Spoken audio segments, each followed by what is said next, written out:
Hello les amis, je vous retrouve pour une nouvelle vidéo sur le football italien et la Serie A et je vais vous présenter le match Atalanta de Bergame contre Inter de Milan.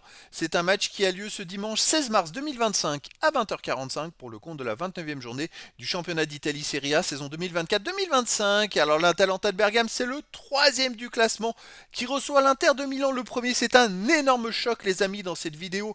On va revenir sur le classement de la Serie A avec les statistiques des deux équipes. On verra également le classement des meilleurs buteurs et des meilleurs passeurs toujours en Serie A, puis on enchaînera par les 10 derniers résultats, toutes compétitions confondues et les stats de l'Atalanta de Bergame et de l'Inter de Milan, ce qui nous permettra d'avoir une idée et une tendance à cette rencontre. Et donc au classement, eh bien écoutez, l'Atalanta de Bergame est troisième avec 58 points en 28 matchs, 17 victoires, 7 nuls, 4 défaites, 63 buts marqués, 26 encaissés, plus 37 de différence de but. C'est l'équipe qui a la meilleure différence de but et qui a effectivement la meilleure attaque ex aequo avec l'Inter de Milan. Et attention, ils ont 3 points de retard au classement sur l'Inter de Milan qui est premier avec 61 points en 28 matchs, 18 victoires, 7 nuls, 3 défaites, 63 buts marqués, 27 buts encaissés, plus 36 de différence de but. C'est quasiment les mêmes stats pour les deux équipes, si ce n'est qu'il y a 3 points d'écart au classement. Si l'Atalanta de Bergame gagne, ils passeront devant l'Inter de Milan, ils reviendront sur eux et ils passeront devant au goal average. Alors attention parce que Naples qui est deuxième à 1 point pourrait gagner et reprendre la première place. Au niveau des meilleurs marqueurs, pour l'Atalanta de Bergame, il y a le meilleur de la Serie A qui est Matteo Retegui avec 22 buts en 26 matchs. Également le troisième du classement, Lookman avec 13 buts. Ex aequo avec Marcus Thuram de l'Inter de Milan, 13 buts. Et pour l'Inter de Milan, il y a aussi le cinquième du classement qui est Lautaro Martinez avec 10 buts. Pour les meilleurs passeurs, côté Atalanta de Bergame, on a Bellanova qui est quatrième du classement avec 6 passes décisives. Et également, il y a De Ketelaere et Lookman avec 5 passes décisives pour l'Atalanta de Bergame, ils sont 8e ex aequo, avec aussi Barella de l'Inter de Milan, 5 passes décisives. Et ensuite, il y a 11e ex aequo, Retegui de l'Atalanta de Bergame avec 4 passes décisives. Les 10 derniers résultats, toutes compétitions confondues, l'Atalanta de Bergame, 3 victoires, 4 nuls, 3 défaites, 19 buts marqués, 9 buts encaissés, plus 10 de différence de but. Alors il reste, les amis, sur 3 matchs de suite sans défaite, avec 2 victoires et 1 nul, et 3 matchs de suite sans encaisser de but, dont 2 victoires de suite à l'extérieur, 5-0 à Empoli, et ils viennent de gagner à la dernière journée, 4-0 à la Juventus Turin. Ça fait bien longtemps que la Juve n'avait pas pris une telle raclée à domicile.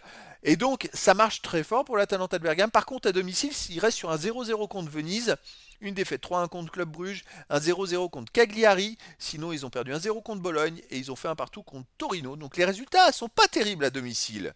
À l'extérieur, vous voyez, ils restent sur 3 matchs, 3 de leurs 4 derniers matchs, c'est 3 victoires marquant au moins 4 buts. Hein. Ils ont gagné 2 fois 5-0, une fois 4-0, c'est quand même assez hallucinant. L'Inter de Milan, de son côté, sur les 10 derniers matchs, c'est 6 victoires, 2 nuls, 2 défaites, 14 buts marqués, 10 buts encaissés, plus 4 de différence de but. Alors, ils ont joué cette semaine contre le Feyenoord en Ligue des Champions ce mardi. Est-ce qu'il y aura de la fatigue? Bon, il peut y avoir un petit peu de fatigue, il y a 2 jours de récupération en moins comparé à l'Atalanta de Bergame, mais voilà, ils se sont qualifiés, ils étaient à domicile, donc je pense que voilà, ils avaient déjà gagné 2-0 le match aller, c'était une formalité pour eux, mais voilà, l'Inter de Milan reste quand même sur 6 matchs de suite sans défaite, avec 5 victoires et un nul. Ça marche très fort en ce moment. À l'extérieur, il reste sur une victoire au Feyenoord de Rotterdam 2-0. Un nul à Naples, un partout début mars dans le choc entre les deux premiers. Sinon, ils ont perdu 1-0 à la Juventus Turin. Et ils ont perdu 3-0 à la Fiorentina et fait un partout à l'AC Milan. Donc voilà, des résultats quand même mitigés, même si là, ils repartent très fort pour la fin de saison. Alors est-ce que justement l'Atalanta de Bergame, leur intérêt, c'est de mettre un pressing comme ils savent le faire, là, comme ils ont fait à la Juve, un pressing de fou pour fatiguer l'Inter de Milan justement qui aura joué ce mardi en Ligue des Champions.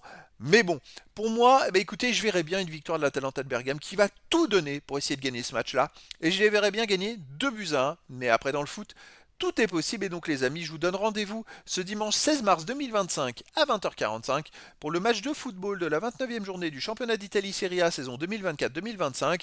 L'Atalanta de Bergame, troisième du classement, reçoit l'Inter de Milan, le premier. Voilà les amis, je vous dis à très bientôt pour une nouvelle vidéo.